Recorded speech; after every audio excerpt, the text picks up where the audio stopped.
ዛሬ የምንወደው ወንድማችንን ለማሰብ እዚህ በተደረገ ጥሪ ላይ የተገኛችሁ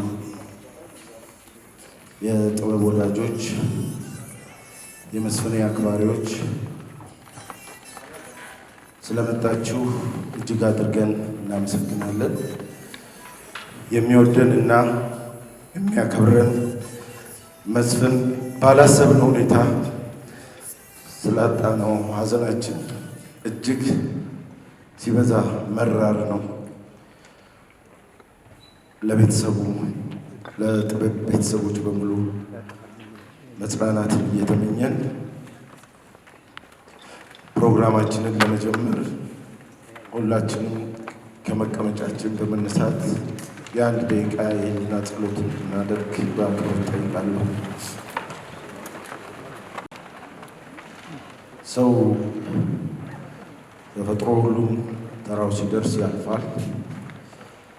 ግን እንዲህ ደግሞ በድንገት ብናጣቸው መስራት በሚችሉበት ለሀገር ለወገን ትልቅ አስተዋጽኦ የሚያደርጉ ወንድሞቻችንን በድንገት ስናጣ ልባችን ይጎዳል። ይሄ ግን ለእኛ ለቋሚዎቹ ትልቅ ትምህርት ነው የሚሆነው። ምን ሰርተን ማለፍ አለብን? ምንድን ነው ለወገናችን ለሀገራችን የምናደርገው ነገር ብለን እንድናስብ ቆም ብለን ነገ ምንድን ነው ነገ እኔስ ምንድን ነው መሆኑ ብለን እንድናስብ ትልቅ መማሪያ። አንዳንዴም ዝም ብለን ስናስበው እንዲህ ያሉ ሰዎችን ስናጣ ቅጣት ነው። ሁልጊዜ የመስፍኔን ስራ ስናስብ እዚህ ቤት ውስጥ ተገናኝተን ከማለፉ ምናልባት እንግዲህ እንጃ 10-15 ቀን አይሆንም። ተስፍሽ በዛ ፍልቅልቅነቱ አክባሪ ነው፣ ሁሉንም ሰው ነው የሚያከብረው እና አሁን በርትተን መስራት አለብን። ያለቀ ስራ አለ። ለዚህ ቤተሰብ ጋር ሄዳለሁ ደርሼ እመጣለሁ ስለው 2 ወርማ እንዴት ትቆያለህ? በአጭር ጊዜ ውስጥ ናና ወይ ስክሪፕቱን ይዘህ ሄደህ እንሰራለን። እሱ ያሰበው ቀረ፣ ሌላ ሆነ። ለእኛም ውስጣችን በጣም እየተጎዳ ነው። ቤተሰቦቹን ማጽናናት ግን እኛ ራሳችን መጀመሪያ መጽናት። እግዚአብሔር ጽናቱን ይስጣችሁ፣ ጽናቱን ይስጠን። ከዚህ በመቀጠል የጧፍ ማብራት ስነስርዓት ይካሄዳል።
Ah!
የደራሲ መስፍን ጌታቸው የሕይወት ታሪክ። ጥበበኛው መስፍን። መስፍን ጌታቸው ሰርቶ ያልደከመ ሰርቶ ያልጠገበ ጥበበኛ ነበር። እሱ ቤቱን ጥበብ ላይ ሰራ ከማለት ይልቅ ጥበብ ራሷ ቤቷን እሱ ላይ ሰራች ቢባልም ያለማጋነን መስፍን የሚገለጥበት መንገድ ነው። መስፍን የተወለደው በ1963 ዓመተ ምህረት እዚሁ አዲስ አበባ ሳንጋተራ ነው። የመጀመሪያ ደረጃ ትምህርቱን እንዳጠናቀቀ ከቤተሰቦቹ ጋር ሕይወት ወደ ሐረር እንዲጓዝ ግድ አለችው። የጥበብ ምንጭ የሆነው ሐረር ይህን ወጣት ተቀብላ በሐረር ከተማ ይሰጥ የነበረውን የቲያትር ስልጠና በመውሰድ እንዲማር፣ ቀጥሎም ከመሰል የጥበብ ጓደኞቹ ጋር ብስራት የቲያትር ክበብ በማቋቋም የጥበብ መንገዱን ሀ ብሎ እንዲጀምር ፈቀደች።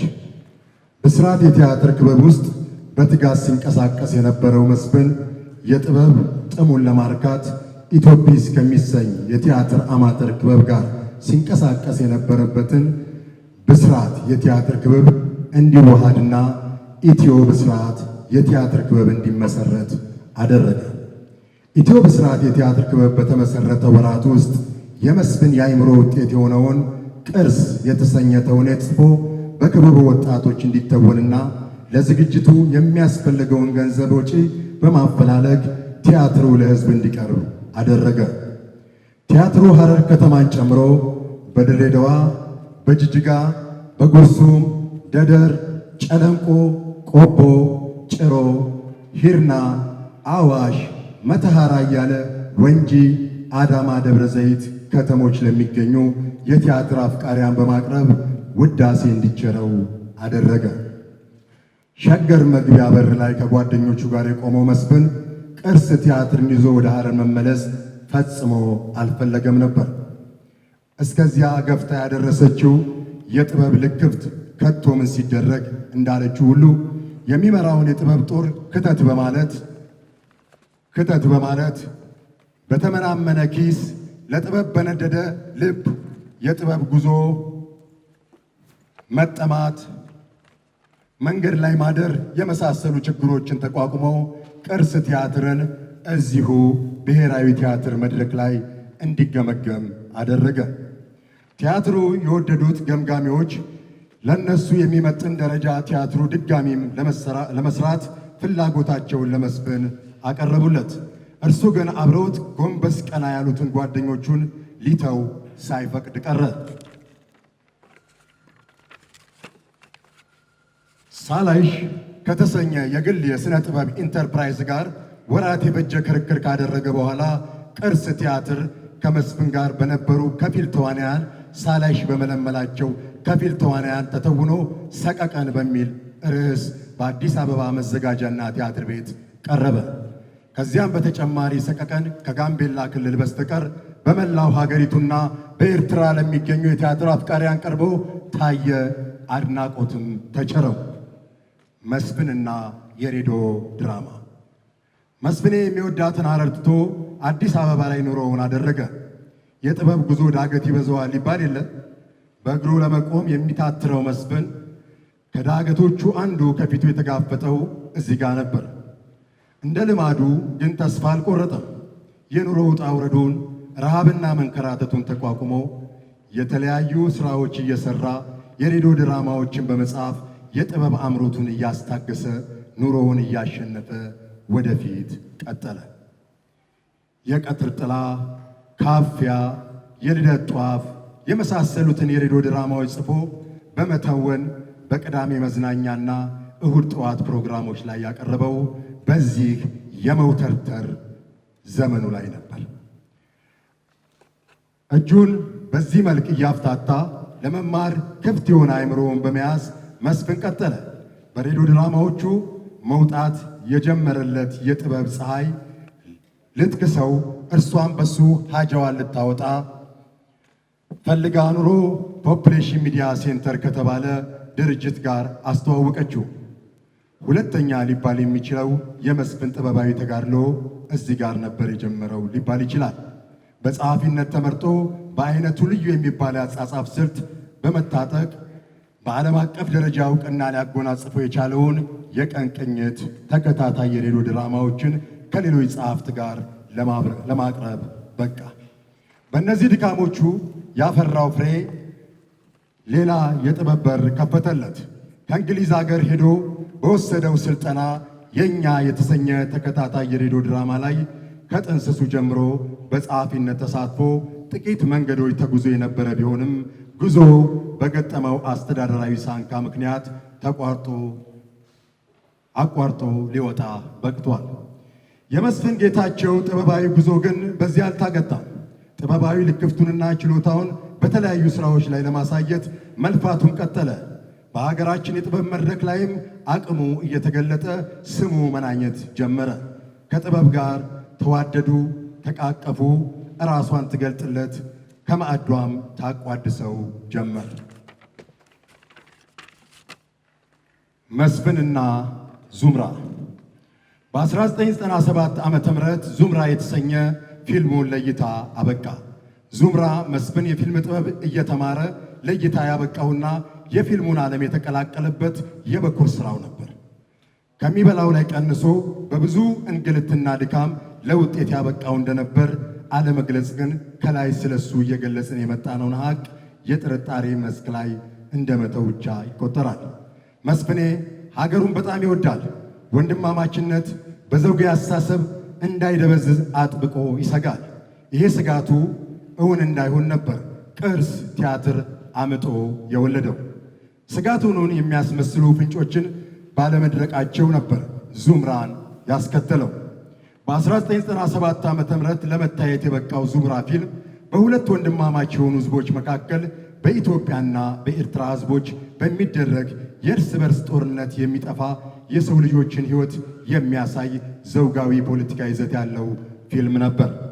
መስፍን ከዕለት ጉርሱ ላይ በመቀነስ ያቀረበው ፊልም ዋና መልእክትም ትላንት የአንድ ሀገር የነበሩ ዛሬ ላይ ሁለት የሆኑ የሀገር ሕዝቦች በዘረኝነትና በጎሳ ማንነት በፈጠሩት ጦርነት የንጹሐን ሰዎች ደም መፍሰስ የለበትም የሚል ነበር። ዙምራ ስለ ፍቅር፣ መቻቻል፣ መከባበር ነው የሚያወራው። መስፍን ጌታቸው ይህንን ፊልም ጽፎ ያዘጋጀበት ወቅት ጊዜ ስንመለከት 1997 ዓ.ም ፖለቲካ፣ የምርጫ ፉክክር የበዛበት የነበረውን አምባገነናዊ ስርዓት ለመጣል ሁኔታዎች በተፋፋሙበት ወቅት መሆኑ እንደ ቴዲ አፍሮ ጃ ያስተሰርያል ዘፈን የራሱን መልእክት ያስተላለፈበት ነበር። ዙምራ ዘረኝነት ይቅር ሲል መስፍን እምነቱን ያቀረበበት ፊልም መሆኑ ብቻ ሳይሆን ሐሳቡን እንደ ቴዲ አፍሮ መሰሎቹ ያለ ፍርሃት ወደ አደባባይ ይዞ የወጣበት ድፍረቱን ቁልጭ አድርጎ የሚያሳይ ነበር። ሰው ለሰውና ዘመን ተከታታይ የቴሌቪዥን ድራማዎች። መስፍን የሬዲዮ ድራማዎቹን ከመጽሐፍ ጎን ለጎን የደመና ጉዞ የተሰኘ የመድረክ ቲያትር በራስ ቲያትር የታየለት ቢሆንም ከሕዝብ ጋር የበለጠ ያሳሰረውና በሕዝብ ልብ ውስጥ የከተተው ሰው ለሰው ተከታታይ የቴሌቪዥን ድራማው ነበር። ሕፃን፣ ትልቅ፣ ወጣት፣ አዛውንት፣ የተማረ፣ ያልተማረ ድራማው ሲተላለፍ ሁሉም ተሰብስቦ በየቤቱ የከተተ አሊያም በያለበት ስፍራ እንዲመለከት ያስገደደ ነበር። ጥበብ ሽታዋን በላዩ ላይ አልከፈከፈችው። ጥበብ ጉልበቷን፣ ምታቷን በመስፍን አሳየች። የሀገራችን የፊልም ኢንዱስትሪ በከፍታ ማማ ለማስቀመጥ ይህ ሥራው ግንባር ቀደም ሆኖ ሊጠቀስ ይችላል። ሰው ለሰው ተመልካቹን በፍቅር አንበረከከ። በርካታ የጥበብ ባለሙያዎች ካሉበት ፈልፍሎ አወጣ። ሰዎችን ከህልማቸው ጋር ከማገናኘት የበለጠ ታላቅ ሥራ የለምና የጥበብ መንገድ የጠፋችውን ከምኞታቸው ጋር አገናኛቸው። በርካታ የጥበብ ሰዎችን አፈራ። የብዙ ባለሙያዎችን ብቃት ለአደባባይ አበቃ። በርካቶችም በጥበብ ዓለም እንዲምነሸነሹ አንቱ እንዲሰኙ አደረገ። መስፍን ጥበብ ጥበበኞችን መጥራትና ማውጣት እንደምትችል ብቃቱን ባሳየበት በሰው ለሰው ድራማ 140 ክፍል በመጻፍ ብቃቱን አስመስክሯል። መስፍን ጌታቸው ከሰው ለሰው ድራማ በኋላ ዘመን የተሰኘ ተከታታይ ቴሌቪዥን ድራማን ጽፎ ሕዝብን በማስተማርና በማዝናናት ለሀገሩ መልካምን በማሰብ የበኩሉን አስተዋጽኦ በሙያው መወጣት ችሏል። መስፍን በዘመን ድራማ በኢትዮጵያ ተከታታይ የቴሌቪዥን ድራማ ታሪክ አዲስ ነገር ማምጣት የላቀ የጥበብ ችሎታውን ከፍ አድርጓል። መስፍን በሳምንት 2 ጊዜ በኢቢኤስ ቴሌቪዥን ይተላለፍ የነበረውን ዘመን ተከታታይ የቴሌቪዥን ድራማን 244 ክፍሎችን በመጻፍ የደራሲነት እምቅ ችሎታውን ያሳየን የጥበብ ሰው ነበር። ከሰው ለሰውና የዘመን ድራማ የሥራ ባልደረቦቹ ለመረዳት እንደተቻለው በተለይ 244 ክፍል ድረስ የዘለቀው የዘመን ድራማ ስክሪፕት ታትሞ ተጠርዞ ለአዲስ አበባ ዩኒቨርሲቲ የቲያትርና ስነ ጥበባት ክፍል ለማስተማሪያነት እንዲውል አስፈላጊ ሁኔታ እየተካሄደ ይገኛል። መስፍንና ኢትዮጵያ። አንድ ነገር ስለ መስፍን ጌታቸው በእርግጠኝነት መናገር ይቻላል። ስለ ሀገሩ አብዝቶ ያስባል። ከኢትዮጵያና ኢትዮጵያዊነት ጋር በተያያዘ እንደ ዜጋ በርካታ የሚያዝንባቸው ሆነ ተስፋ የሚያደርግባቸው ነገሮች ከድርሰት ስራው ባሻገር ለተለያዩ መጽሔቶች በመጻፍ ጽሑፎችን ሲገልጽ ኖሯል። ስለ ሀገሩ ኢትዮጵያ የፖለቲካ ጉዞ፣ ማኅበራዊ እሴቶች ስለማጎልበትና ሕጸጾቻችን ስለማስወገድ፣ የዜጎችና የባለሙያዎች አስተዋጽኦ ምን መሆን እንደሚገባውና ሌሎች ጉዳዮችን በተመለከተ ያለውን ሐሳብ እየጻፈ ለበርካታ ዓመታት በመጽሔቶች ላይ ያወጣ ነበር። በአንድ ወቅት በዕንቁ መጽሔት ላይ ፖለቲከኛ ይሄዳል፣ መንግሥት ያልፋል፣ የማያልፈው ሕዝብ ብቻ ነው። የሀገር ሕልውናም ዘላለማዊ ነው፣ የትም ሊሄድ አይችልም። ሀገር የማንም ሀብትና ርስት አይደለችም፣ የሁሉም ልጆቿ የጋራ ቤት ናት። ስለዚህ ፖለቲከኞች በፍጹም ተሳክቶላቸው ሊፈጥሯት ያልቻሉትን ዜጎች በፍቅር ተሳስረው በደስታ በሚኖርባትን ለኑሮ አመቺ የሆነችውን የጋራ ሀገራችንን ኢትዮጵያን ለመፍጠር በሙያችን የምንችለውን የፍቅር ድልድይ በጋራ መገንባት አለብን ሲል ተስፋ፣ ህልም፣ ምኞቱን ገልጿል። መስፍኔ በተለይ በሳምንቱ ለህትመት ይበቃ የነበረው የቀድሞ ዕንቁ የአሁኗ ጊዮን መጽሔት ላይ በየጊዜው በርካታ ሐሳቦችን በማንሳት የሚያምንበትን አሳሰብ ፊት ለፊት የሚገልጽ ደፋር የጥበብ ሰው ነበር። መስፍን ጌታቸው ያመነበትን የፖለቲካ አመለካከት በድፍረት ደግፎ የሚጽፍ የሚቃወመውንም አመለካከት በነፃነት የሚተች እውነትና የነፃነት ሰው ነበር። መስፍን ተመልካቹን በማዝናናት በማስተማር የሀገሩን የፊልም ኢንዱስትሪ ለማሳደግ ገና ብዙ ለመስራት ብዙ ለሰው የተናገራቸውና ያልተናገራቸው ዕቅዶችና ሐሳቦች የነበሩት ሲሆን የተለያዩ የቴሌቪዥን ድራማና የፊልም ስራዎችን አጠናቆ ለመስራት በዝግጅትም ላይ ነበር። የመስፍን አዳዲስ ስራዎች። መስፍን ጌታቸው ሊሰራ ሲያስባቸው ከነበሩት በርካታ ስራዎች መካከል በኢትዮጵያውያኑ ሚሊኒየም ወቅት 1000 ዓመት የተሰኘ በኢትዮጵያውያንና ኢትዮጵያዊነት ሃይማኖት፣ ባህልና ታሪክ ዙሪያ ሊሰራው ያሰበውና በበጀት እጥረት አሁን ድረስ ውስጡ አምቆት ዛሬ ነገ እያለ ሳይሰራው የቆየው ስራው ሳይወጣ ማለፉ በጣም የሚቆጭ ነው። ሌላው የቴሌቪዥን ተከታታይ ድራማ እንዲሆን አድርጎ ጽፎ የጨረሰው የዙምራ ፊልም ታሪክ በጉጉት የሚጠበቅ ስራው ነበር። መስፍን ጌታቸው በመጨረሻዎቹ የህይወቱ ወራት ግዙፍ ህልም ይዞ ነበር። ልቡን ፍቅርም ፍርሃትም ሞልቶት ነበር። ተስፋና ቁጭት ያናወጡት ነበር። በየዕለቱ ከሚያገኛቸው ሰው ጋር ሁሉ ስለ ሀገሩ የየዕለት ሁኔታ ጊዜ ሰጥቶ ያወራል። ምን የማድረግ እንዳለበትም ያስባል። አቅሙ የፈቀደውን ሁሉ ያደርጋል። እንዲያም ሆኖ ግን ሞትን እቅዱ ውስጥ የሚያስገባ ሰው እምብዛም ባለመኖሩ መስፍን ቅንና ብርሃን የሞላቸውን ሐሳቦቹን ይዞ አልፏል። አሁን ቀሪው የጓደኞቹ የሥራ ባልደረቦቹ ኃላፊነት ነው። የእሱንም ከገዛ ራሳቸው ሐሳብ ጋር ቀይጠው አሳድገው ህልሙን እንደሚያሳኩለት እናምናለን። መስፍን ዘመኑን ለጥበብ የሰጠና ራሱን ለሕዝብና ለሙያው ፍቅር ያበረከተ የጥበብ ፍሬ ምርጥ ባለሙያ ነበር። መስፍን ገና ብዙ ሊሰራ የሚችልና ብዙ የጥበብ ስራዎች ማፍራት የሚችል ባለሙያም ነበር። ይሁን እንጂ ሞት ሲወስድ የራሱ መንገድ አለውና በዓለማችን በተከሰተው አስከፊ ወረርሽኝ በኮቪድ-19 ቫይረስ ታሞ ነፍሱን ለመታደግ በየካ ኮተቤ የኮቪድ ሕክምና ማዕከል በባለሙያዎች ከፍተኛ የሕክምና ክትትል በቤተሰቦቹና በወዳጆቹ ከፍተኛ ጥረት ቢደረግም ሕይወቱን ግን መታደግ አልተቻለም። ሞት የማይቀር ነውና መስፍኔን ወሰደብን። የሕይወት ወይም የመኖር ፍጻሜ ሞት ተገናኘ። ሞትና መቃብር በቃኝ አያውቅም ይባል የለ። ጥበብ አንዷን ቤቷን አታለች። የጥበብ ቤተሰቦች እጅግ አዘኑ። መስፍን በስራዎቹ በጥበቡ ዓለም ሆነ በኢትዮጵያ ሕዝብ ልብ ውስጥ ሁሌም ይታሰባል። መስፍን ባለትዳር የአንድ ወንድና የሁለት ሴት ልጆች አባትም ነበር። መልካም ረፍት፣ ነፍስህ ከደጋጎቹ ጎን ትረፍ። ለቤተሰቦቹ፣ ለወዳጆቹ፣ ለዘመዶቹ፣ ለአድናቂዎቹ የጥበብ ሰዎች እግዚአብሔር መጽናናትን ይስጥልን። ጥበብ ሆይ ብርታቱን ይስጥሽ። ይሄ ምስክርነት በሕይወት ቆሞ ቢሆን ምናልባት እሱ ባይፈልገውም ግን ትልቅ ኩራት ነው። በዚህ አጋጣሚ ለማንም ተናገሬ ማላውቀውን የመስፍን ደግነት ዛሬ እዚህ ጋር ቆሜ ለመናገር እገደዳለሁ። ከሀገሬ ወጥቼ በጣም ነበር የተሰቃየሁት ባለሁበት ሀገር እና በዓለም ፀሐይ አማካኝነት አሜሪካን ሀገር ለሰርግ ተጋብዤ ሄጄ ነበር። እዛ መኖሬን መስፍን ሰማ፣ በጣም ሐዘኔን ሰማ።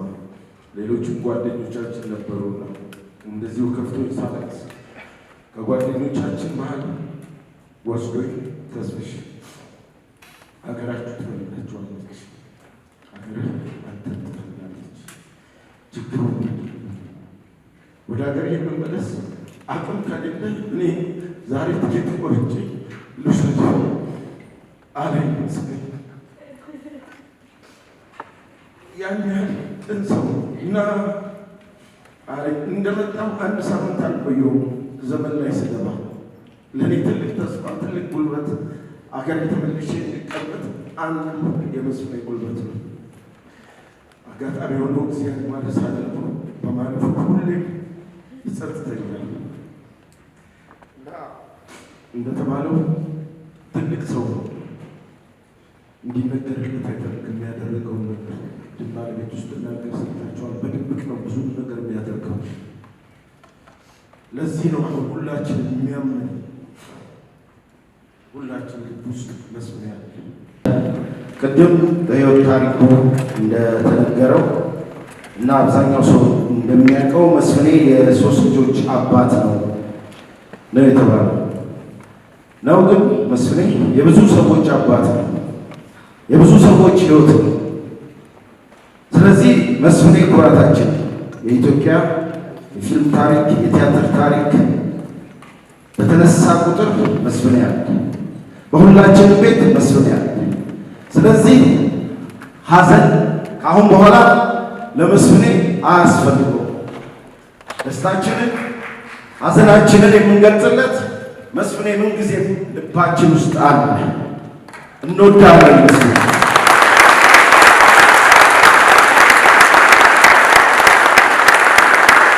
ለቤተሰቦቹ፣ ለእናቱ፣ ለውድ ባለቤቱ ስራውን ማስቀጠል፣ ልጆቹ ማየት እና የጥበብ ጓደኞቹ ስራህን ከዳር እናደርሳለን ብለን ሐዘን ሳይሆን ለ2 ደቂቃ እያጨበጨብን ይህንን የሐዘን ድግስ እንሰራለን።